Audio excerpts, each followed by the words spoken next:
You've painted metal before, but it never quite felt like metal, did it? Let's fix that. I'm going to show you how to paint steel, copper and gold. Not just shiny, but alive.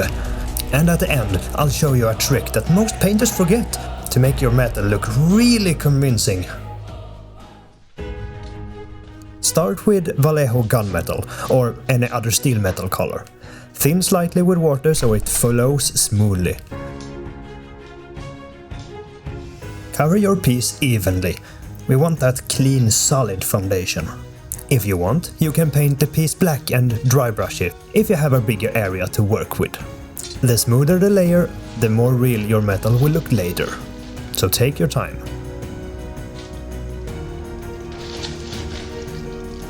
You can also cover the whole thing in metallic speed paint if you're in a hurry.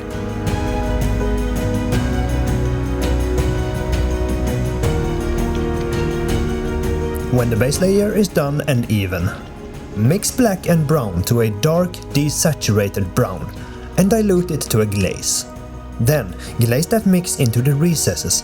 Let gravity do the work. This gives natural depth and the soot of the forge or dirt from the battlefield. Most painters rush here. That's why their steel looks flat.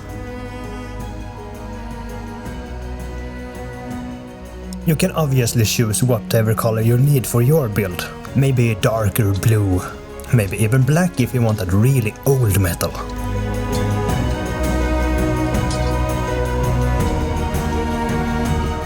When everything's dry brush with a brighter metallic like Iron Breaker or Vallejo Metal Silver. Keep it controlled, you want the edges to pop, not the whole surface.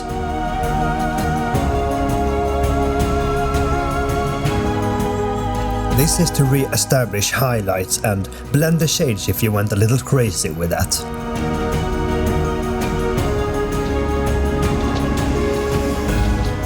Now that's a pretty good metal color, but you're not here for pretty good. You want awesomeness, right? Let's kick it up a notch.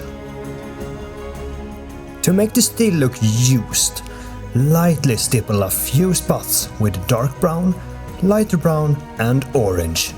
Keep it random, focus on stress points and heat areas.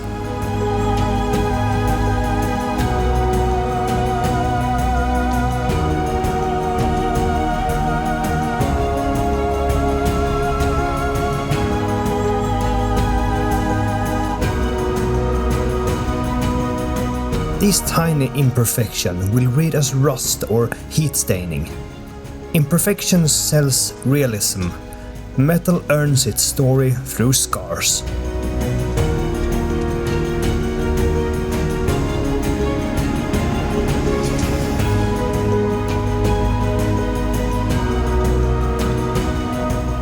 To add more depth in the metal, I'm going in with a dark grey wash mixed with metallic paint.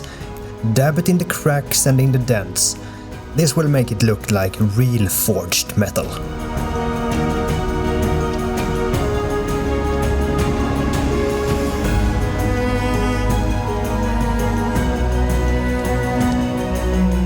Mix your brightest silver with just a tiny drip of blue paint. Highlight the upper edges and point of contact. These tiny blue tints give the illusion of cool, tempered steel. And if you want, you can also add some scratches and dents on the steel, if you're painting an armor, for example. Forgeling hammers away, each strike echoing through the forge. Every scratch, every dent, a mark of progress. Steel that earned its shine. If you think this steel look good, wait until you see the last trick in the end of the video. That will make it so much better. Before we move into copper, a quick shout out to everyone supporting on Patreon. You're the one who's keeping this forge burning. Your support lets me experiment and bring better tutorials every time. So thank you. Use Vallejo copper or mix bronze with a touch of reddish brown. Copper should glow even before we highlight it. Same as steel, keep a smooth base coat. With the hammer complete, Forgeling shaped his copper helm, a test of patience and control. For the shades, mix a dark brown with a touch of red. Thin it to a glaze and pull it over the entire copper area.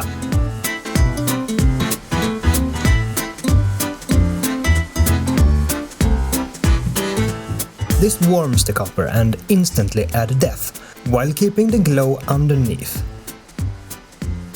Do you have any preferred ways to shade copper? Then tell me in the comments.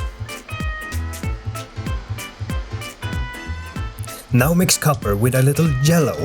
Stipple or dry brush this into the raised areas. Cheekbones, helm curves, anything catching the most light.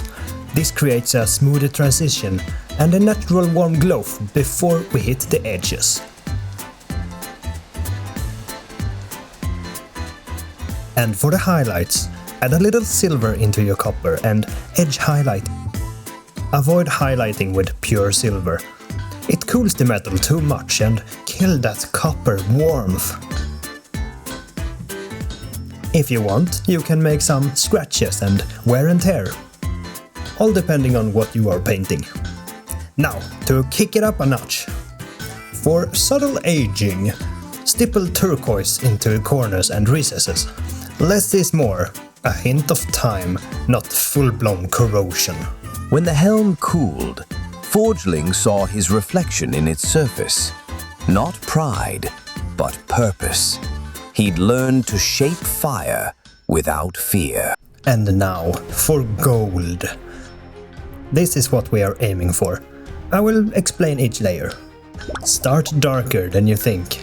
Straight gold looks a little toy bright, but we can fix that. Glaze the gold with a reddish brown. The red deepens warmth and makes gold feel alive.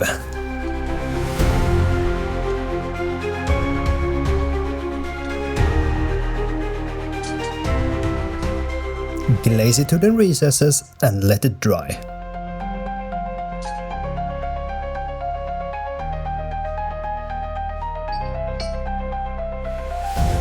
For some deeper shades, I take some even darker brown and sponge it onto the gold.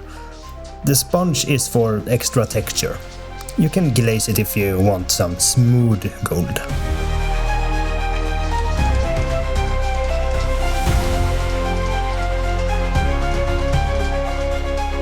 And for the highlights, mix a little silver into your gold and edge highlight and sponge it on the highest areas, gently. Let light suggest itself, don't outline it.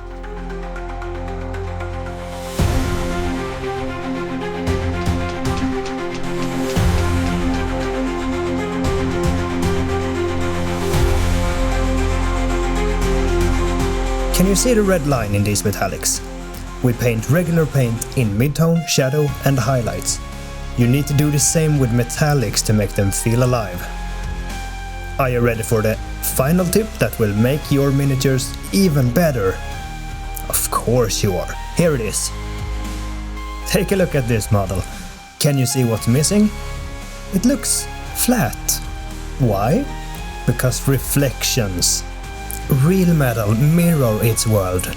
To anchor your miniature in their world, glaze faint tones from nearby areas into the metal.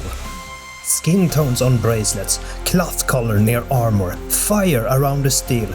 These reflections make the miniature feel part of the world they are in.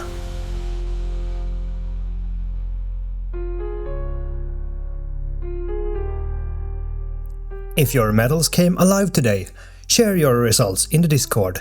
And join me next time. The Forge always has another lesson. Every layer builds skill, every mistake teaches you more. Keep painting, keep forging, and stay creative. Until next time.